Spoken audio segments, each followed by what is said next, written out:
Salam semua Bapak Ibu. Selamat hari Minggu.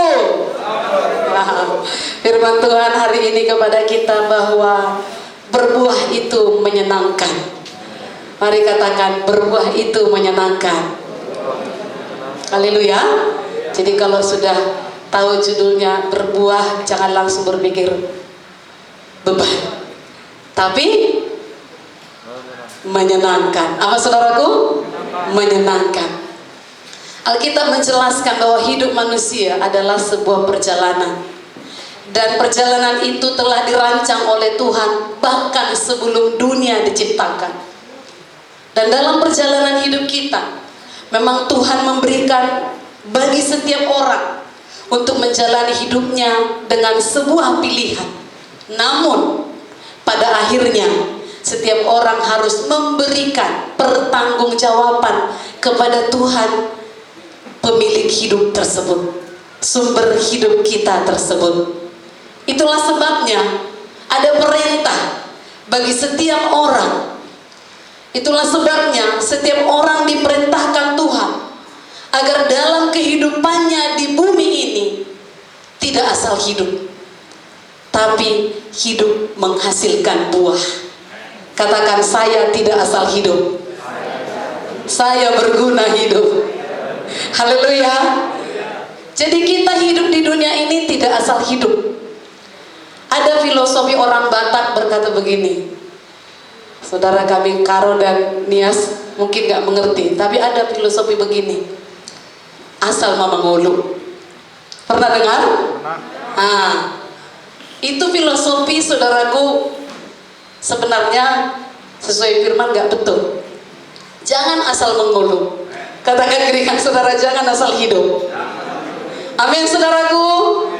Demikian juga, jangan asal beribadah. Haleluya. Jangan asal bergereja.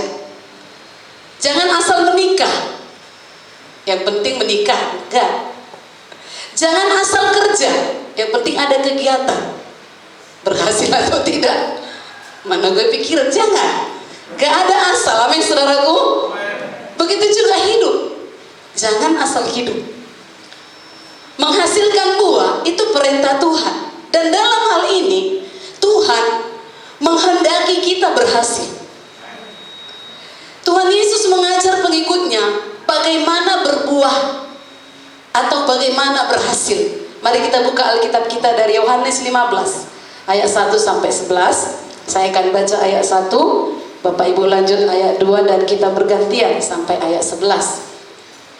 Akulah pokok anggur yang benar, dan Bapakkulah pengusahanya. Dipotongnya, dan setiap ranting yang berbuah dibersihkannya, supaya ia lebih banyak berbuah. Kalau memang kamu memang sudah bersih karena firman yang telah kukatakan kepadamu, dan aku di dalam kamu, sama seperti ranting tidak dapat berbuah dari dirinya sendiri kalau ia tidak tinggal pada pokok anggur, demikian juga kamu tidak berbuah jikalau kamu tidak tinggal dalam aku. Akulah pokok anggur dan kamulah ranting-rantingnya. Barang siapa tinggal di dalam aku dan aku di dalam dia, ia berbuah banyak, sebab di luar aku kamu tidak dapat berbuat apa-apa.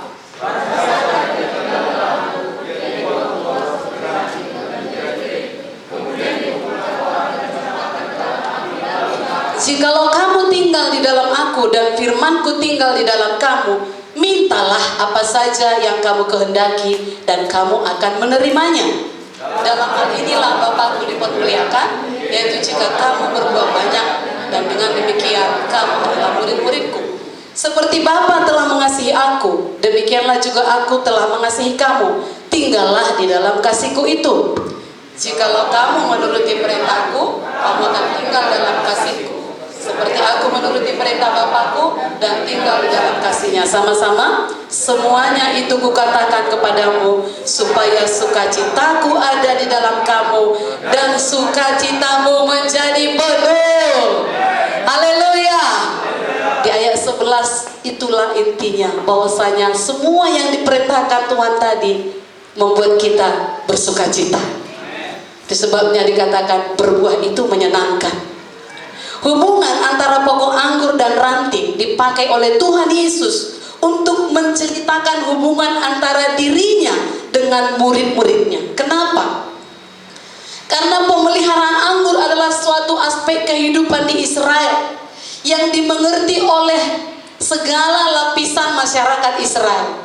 Mungkin kalau pohon tomat kurang mereka mengerti, tapi itulah yang ada di Israel pada zaman itu, yang terkenal dan memang itu yang mereka usahakan. Dan ada banyak ayat dalam Perjanjian Lama yang mengkiaskan Israel sebagai pokok anggur tetapi tidak berbuah baik. Itu sebabnya Tuhan memberi contoh. Salah satu contohnya dalam Yeremia 2:21 begini dikatakan, namun aku telah membuat engkau tumbuh sebagai pokok anggur pilihan, sebagai benih yang sungguh murni. Betapa engkau berubah menjadi pohon berbau busuk, pohon anggur liar. Saudaraku, kiasan ini dipakai mengenai sikap hati bangsa Israel yang tidak menghasilkan buah yang baik, alias gagal. Namun dalam Perjanjian Baru tadi kita baca, Tuhan Yesus menjadi pokok anggur yang benar, dan Dia tidak pernah gagal seperti Israel yang gagal. Haleluya. Dikatakan di waktu orang Israel sebagai pokok anggur mereka gagal, tapi ini Tuhan Yesuslah sebagai pokok anggur. Dari Yohanes 15 yang kita baca tadi, ada potensi besar untuk kita menghasilkan buah. Ada potensi besar untuk kita anak-anak Tuhan berhasil dalam hidup kita. Yang pertama, kenapa? Karena Tuhanlah sumber kita dan yang memperdulikan kita. Ayat 1 tadi kita baca.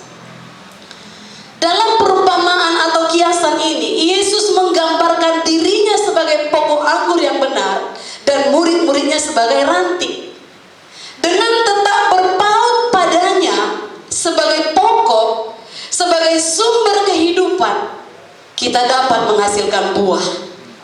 Dan Bapa di sorga dilukiskan sebagai tukang kebun yang memelihara ranting-ranting itu supaya tetap berbuah. Dia pengusahanya. Kalau dia pengusahanya, tidak mungkin gagal. Haleluya. Bapa surgawi sebagai pengusahanya, Dia memiliki kita, Dia merawat kita, Dia peduli pada kita. Katakan, Tuhan peduli pada saya, Tuhan merawat saya. Amin, saudaraku. Jika kita sebagai ranting tetap terhubung dengannya, gak dipaksa pun, secara alami kita pasti berbuah. Itu dia kuncinya. Gak dipaksa-paksa untuk berbuah, karena kita tetap terhubung dengannya. Itu yang pertama.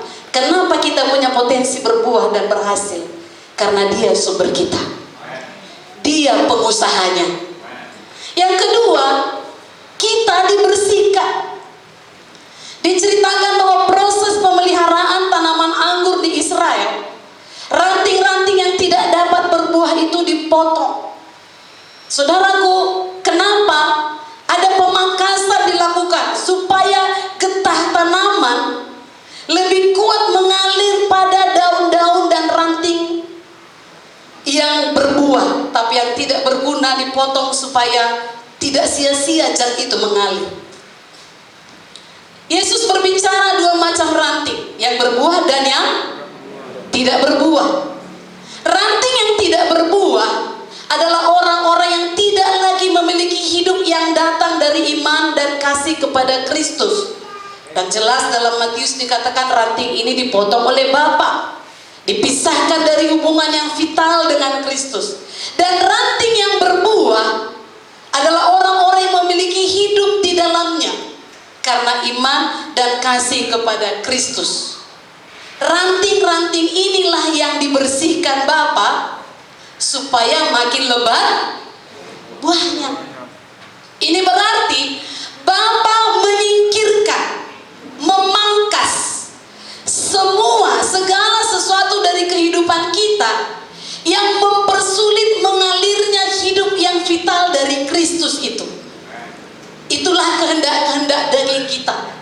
Itulah keinginan-keinginan manusiawi kita. Tuhan membuang apa saja yang menghalangi kita berbuah. Dia potong kelemahan kita supaya kita bisa berbuah. Haleluya. Memang pohon anggur harus mengalami pemangkasan dan pembersihan supaya ranting dan daun yang tidak penting, seperti saya katakan tadi, tidak menghabiskan zat-zat yang diperlukan untuk menghasilkan buah yang banyak. Jadi sasaran utama dari pemangkasan adalah bagaimana supaya menghasilkan buah yang banyak dan berkualitas baik. Karena ada juga buah tapi busuk seperti dalam perjanjian lama. Jadi Tuhan mau benar-benar baik, kualitasnya baik. Amin.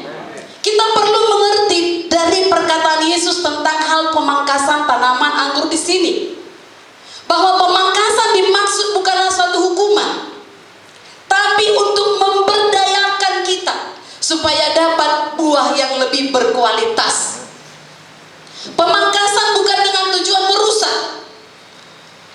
Lalu ya, kalau dilihat memang ada potensi untuk berbuah, dipangkas, dibersihkan bukan merusak, tapi tujuan supaya bisa berproduktivitas lebih tinggi. Demikian dengan kehidupan kita. Ada kalanya Yesus harus melakukan pemangkasan dalam rangka membentuk kita agar semakin sepadan dengan Dia. Pemangkasan dilakukan untuk membuang hal-hal yang tidak baik, yang mengandung dosa dalam diri kita. Memang ada saatnya pemangkasan itu menyakitkan, namun tujuannya adalah demi kebaikan agar kita makin segambar dengan Yesus. Haleluya.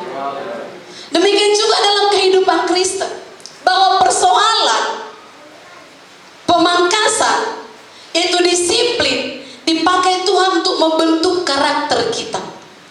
Orang yang berbuah mengerti bahwa pemangkasan ataupun disiplin yang kita alami bukan merupakan hukuman karena dosa.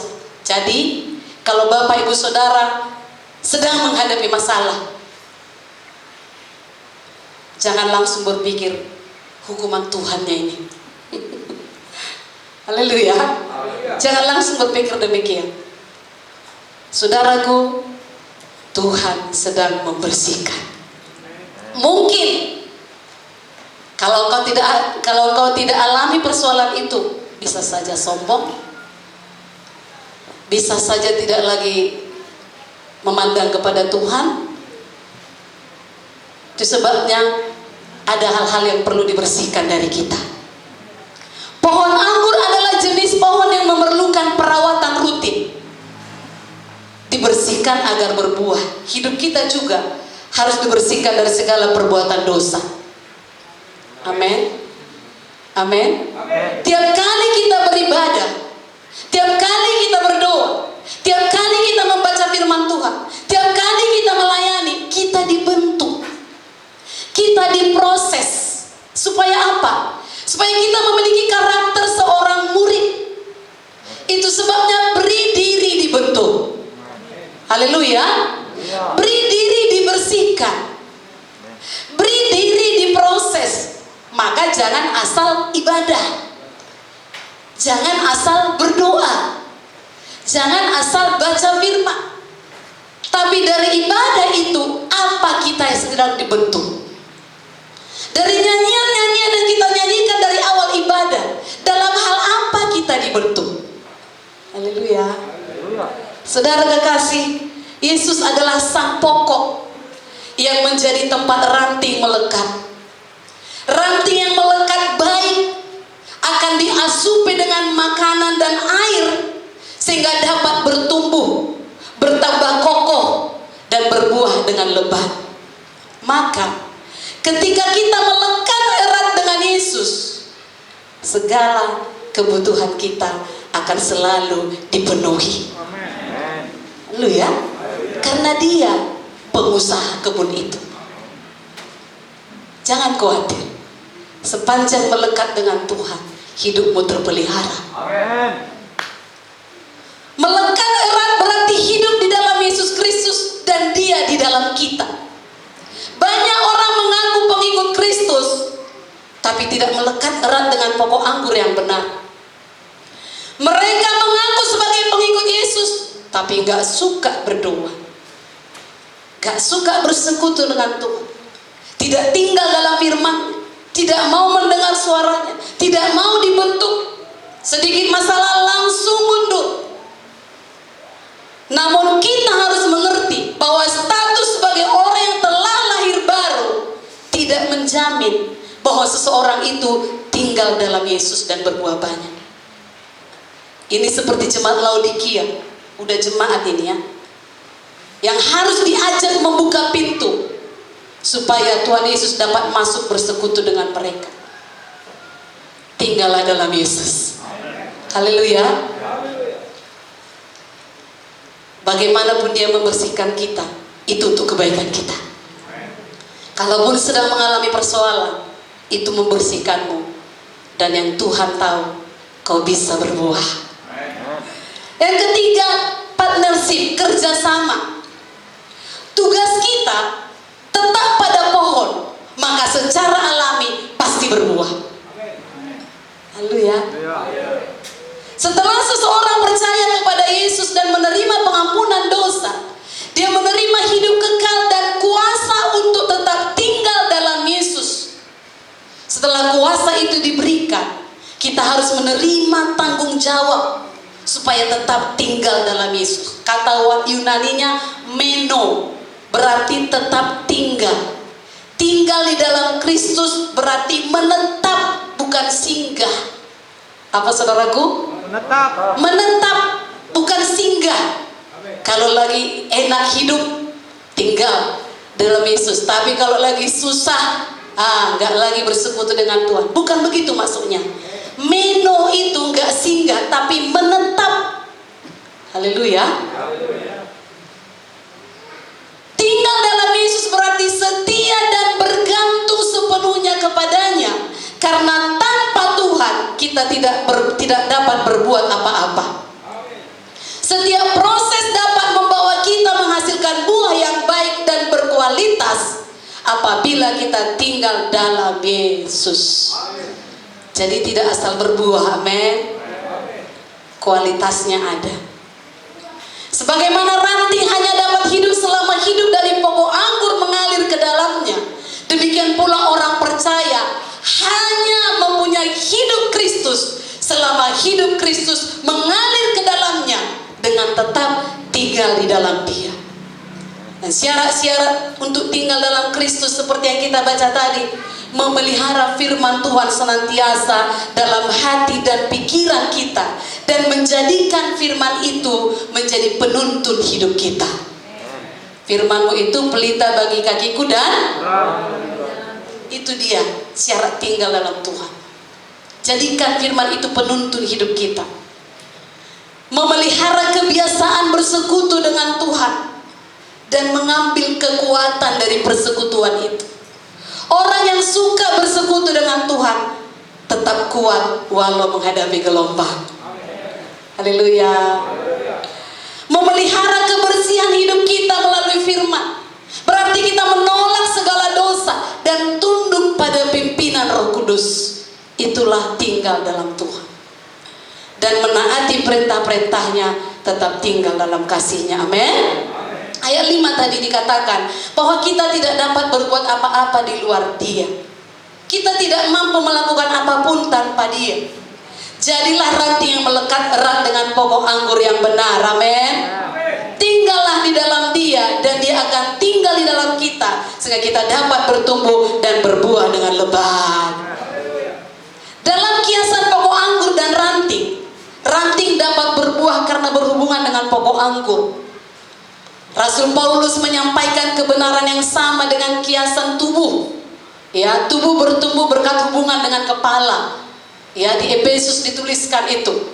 Efesus 4 dikatakan ayat 15-16, kita bertumbuh di dalam segala hal ke arah Dia, Kristus yang adalah kepala. Jadi diterangkan lagi di situ. Di Yohanes diumpamakan sebagai ranting dan dia pokoknya. Di Efesus dituliskan, saudaraku, kita tubuh, Dia kepala. Daripadanya lah seluruh tubuh yang rapi tersusun dan diikat menjadi satu oleh pelayanan semua bagiannya. sesuai dengan kadar pekerjaan tiap-tiap anggota, menerima pertumbuhannya dan membangun dirinya dalam kasih. Demikian juga bahwa kita harus tinggal dalam Tuhan Yesus.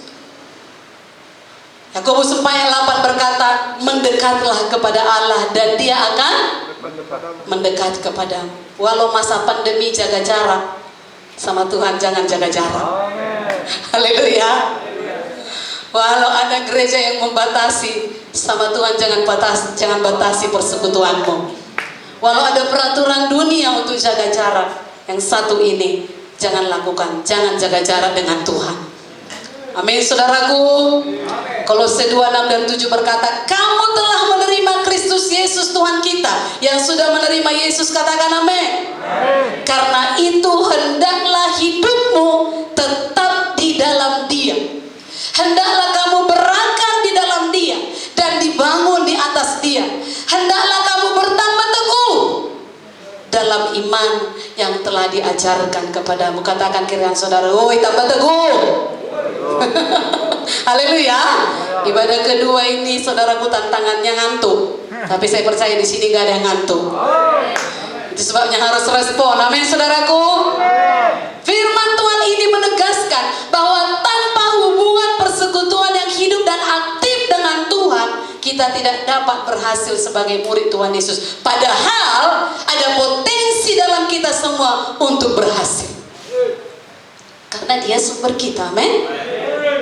Yang keempat, janjinya doa kita dijawabnya.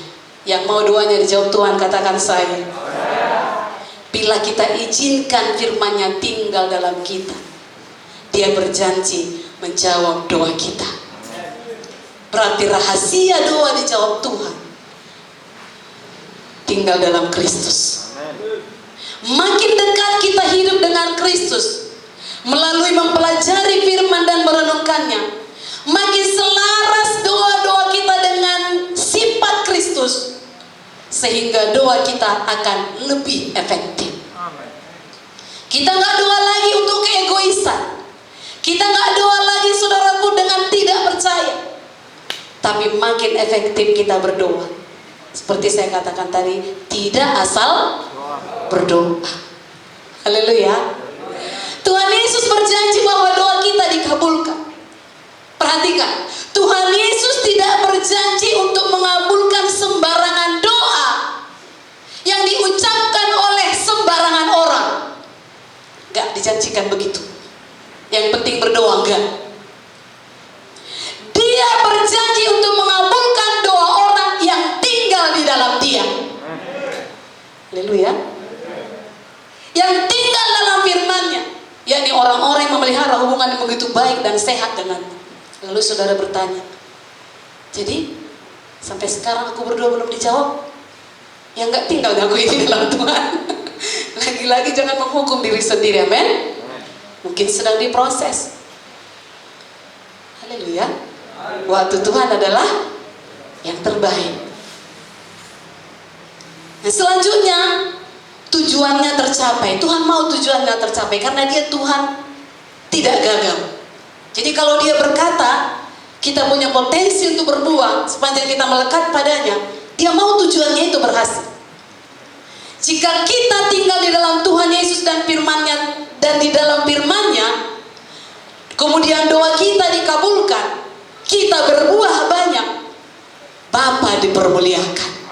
Itu tujuannya.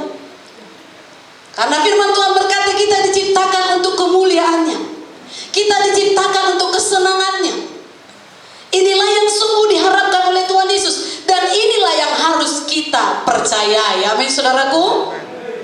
Tuhan menciptakan kita untuk memuliakan Dia. Bagaimana memuliakan Dia? Dengan menghasilkan buah.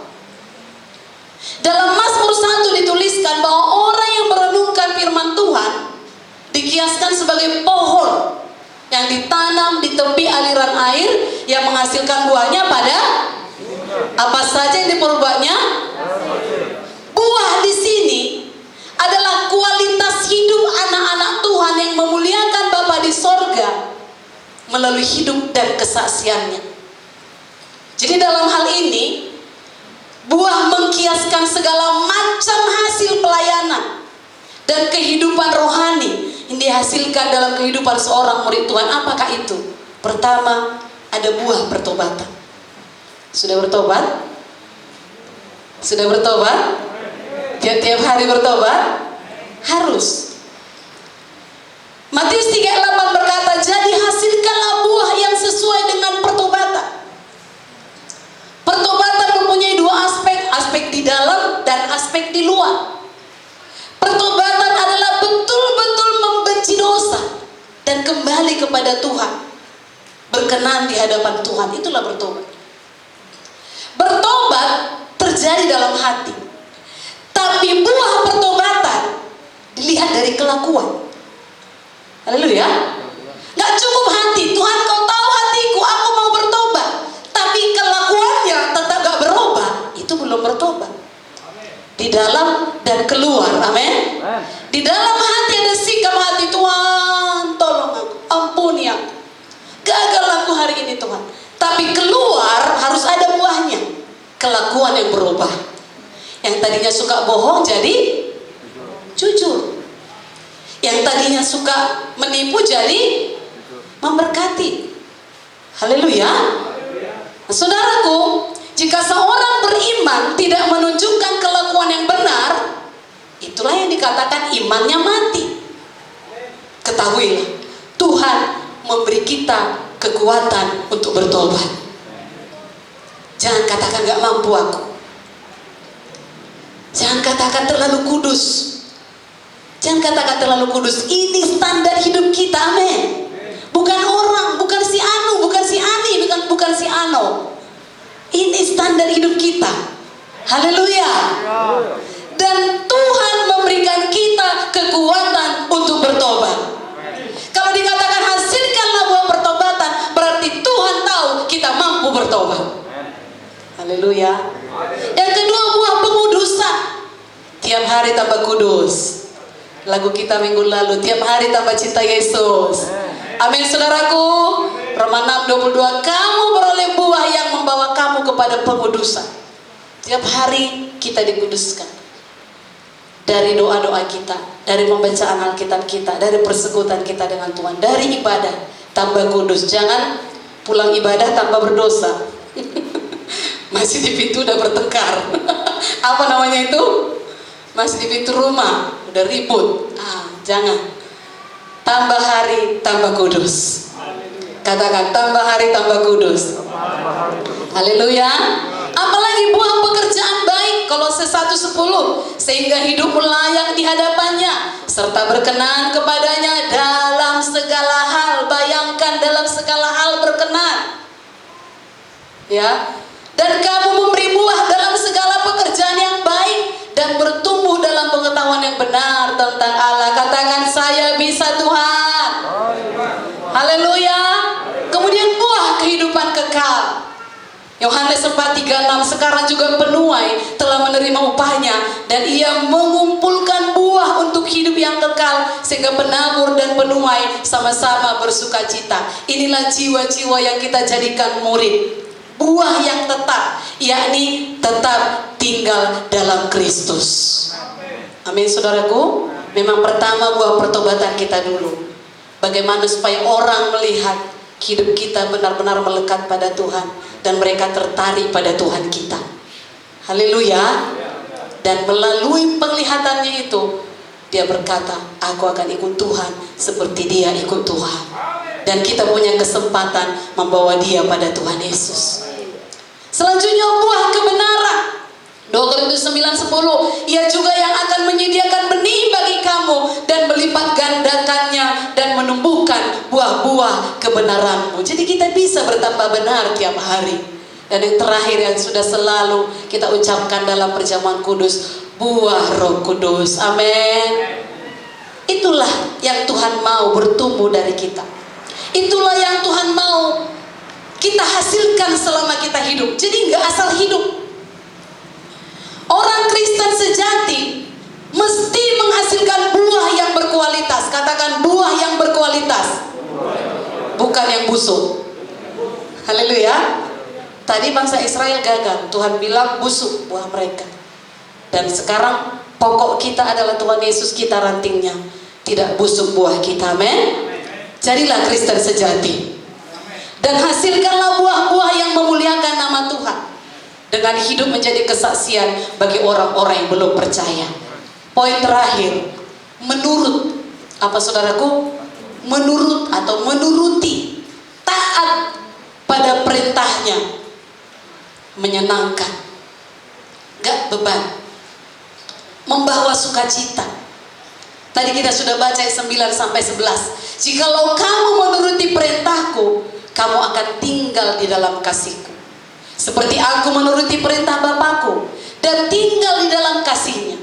Semuanya itu kukatakan kepadamu, supaya sukacitaku ada di dalam kamu dan sukacitamu menjadi penuh. Haleluya. Orang percaya harus tetap hidup dalam suasana kasih Kristus. Yesus mengatakan bahwa hal ini terjadi hanya dengan bila kita mentaati perintah-perintahnya.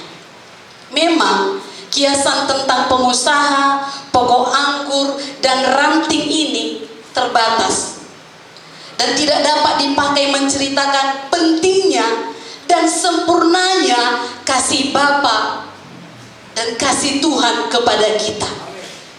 Kasih Tuhan Yesus bagi murid-muridnya sangat sempurna. Kasih Bapa bagi Tuhan Yesus telah menjadi pola buat kasih Tuhan Yesus bagi kita. Dan kasih itulah pondasi hidup kita. Haleluya. Tak terbatas.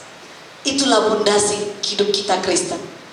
Jadi jangan katakan, berapa lama lagi aku mengasihi dia, cukuplah itu. Enggak. Pondasi hidup orang Kristen adalah kasih Bapa kepada Yesus, kasih Yesus kepada kita murid-muridnya. Amin saudaraku. Kita perlu merenungkan kasih itu siang dan malam dan memfokuskan hati dan pikiran kita pada Kristus. Itulah yang menentukan bagaimana hubungan kita dengan sesama, bagaimana hubungan kita dengan keluarga, bagaimana hubungan antara suami dan istri, antara orang tua dan anak. Nah, saudara kekasih, itulah juga yang merupakan faktor penentu dari kualitas kehidupan kita. Hidup yang berbuah dan menjadi berkat bagi orang lain, serta hidup yang berguna bagi kemuliaan Tuhan. Katakan, hidupku berguna. Amin. Galatia 2:20 berkata, tahu lagunya? Namun aku hidup, tapi bukan lagi aku sendiri yang hidup, melainkan Kristus yang hidup di dalam aku. Hidupku bukannya aku lagi, tapi Yesus dalamku. Siapa dalam saudara? Dan hidupku yang kuhidupi sekarang di dalam daging adalah hidup oleh iman. Katakan, saya hidup oleh iman dalam anak Allah yang telah mengasihi aku dan menyerahkan dirinya untuk aku. Hiduplah di dalam iman kepada Tuhan. Hiduplah di dalam Kristus. Kalau Kristus hidup di dalam kita, maka kita akan hidup seperti kehendak Kristus. Maka kita akan hidup melakukan kasih-Nya. Maka kita akan hidup dalam pengampunannya. Maka kita akan hidup dalam kemurahannya. Sebagaimana Dia lakukan, kita dapat lakukan. Bukankah itu firman Tuhan? Haleluya saudaraku. Intinya, hidup mengerjakan kebaikan bagi orang lain, itulah lebih berbuah. Buat orang lain diberkati dari hidup kita. Haleluya. Berguna kita dikenalnya. Amin. Ungkapan di luar aku kamu tidak bisa berbuat apa-apa merujuk pada orang yang tidak selamat. Tapi ketahui juga pada orang selamat yang tidak mengasihi dan tidak menaati Tuhan Yesus. Berarti orang yang tidak mengasihi Tuhan dan tidak taat pada perintahnya termasuk di luar aku. Bayangkan. Saudara kekasih, ketaatan adalah satu-satunya cara untuk tinggal dalam Kristus, untuk tinggal dalam kasih-Nya. Kita sudah belajar ketaatan total beberapa minggu lalu. Amin saudaraku. Ketaatan yang dia maksud di sini bukanlah ketaatan pada beberapa daftar saja. Kalau hari Minggu harus ke gereja, kalau ke gereja jangan pakai rok pendek. Misalnya daftar-daftar ya. Kalau ke gereja jangan pakai baju seksi, ya. Jangan ngantuk di gereja. Mungkin itu daftar-daftar bagi beberapa orang. Itu baik, ya. Nah, saudara kasih, ketaatan yang dia maksud di sini bukanlah hanya pada daftar tersebut. Ketaatan yang dituntut di sini adalah ketaatan yang bulat. Ketaatan yaitu suatu penyerahan yang total, seperti persekutuan dan ketaatan Tuhan Yesus pada Bapa. Apa ketaatan Yesus pada Bapa? Apa ketaatan Yesus pada Bapa? Mati. Mati untuk menebus dosa manusia. Nah, saudaraku, ketaatan Tuhan Yesus pada perintah Bapa, inilah pola buat ketaatan kita pada perintah Tuhan. Dia sudah memberikan teladan. Maka dengan demikian, pengalaman Tuhan Yesus dalam kasih Bapa menjadi pola pengalaman kita dalam kasih Kristus. Apa rupanya pengalaman Yesus? Filipi 2 menuliskan, dia diberi nama segala nama. Ditinggikan Tuhan. Itulah menjadi pola kita dalam Yesus. Kita ditinggikan Tuhan dari orang-orang dunia ini, amin.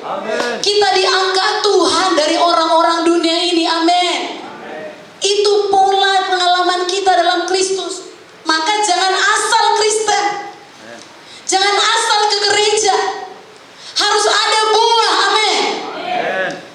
Mungkin kita berpikir bahwa ketaatan yang total padanya merasa bahwa tuntutan kepada kita terlalu berat. Namun dia berkata bahwa ketaatan pada perintahnya membawa sukacita, menyenangkan. Coba katakan, taat itu menyenangkan. Haleluya. Jangan katakan beban, jangan katakan menyusahkan. Taat itu menyenangkan. Haleluya. Jangan pula berpikir, lebih baiklah si anu itu nggak usah ke gereja, bikin malu aja itu. Ya. Lebih parah lagi kalau nggak usah dia ke gereja, saudaraku. Haleluya. Tuhan bilang, mendekatlah kepadaku, maka aku akan. Jangan jaga jarak dengan Tuhan walau masa pandemi. Haleluya. Udahlah, lebih baik dia nggak usah ke gereja, bikin malu aja. Bayangkan, ke gereja pun masih bikin malu. Kalau enggak, 7 kali lipat lagi malunya. Haleluya, saudaraku. Nah, bagian kita yang mungkin sudah taat, yang mungkin sudah ada buah, adalah tetap sabar menunggu pertobatan saudara-saudara kita. Dan kita tidak menghakimi, amin saudaraku. Haleluya. Tanggung jawab kita lah untuk tetap tinggal dalam Kristus. Tinggal di dalam Kristus mengakibatkan Kristus diam di dalam kita terus menerus. Maka kita akan berbuah banyak, berhasil dalam doa. Dan tadi dikatakan ayat terakhir, sukacita kita menjadi penuh. Yang mau penuh sukacitanya katakan saya. Sebaliknya, dampak dari tidak tetap tinggal dalam Kristus adalah tidak mampu untuk berbuah. Dibuang dari Kristus dan binasa, itu yang paling parah. Tentunya tidak ada kita yang mau dibuang, amin. Tidak ada kita yang mau binasa, amin. Kita harus menurut padanya, tinggal dalam dia, terima dia, dan berproduksi dalam dia, berbuah bagi dia, melekat padanya. Secara alami kita akan berbuah. Haleluya.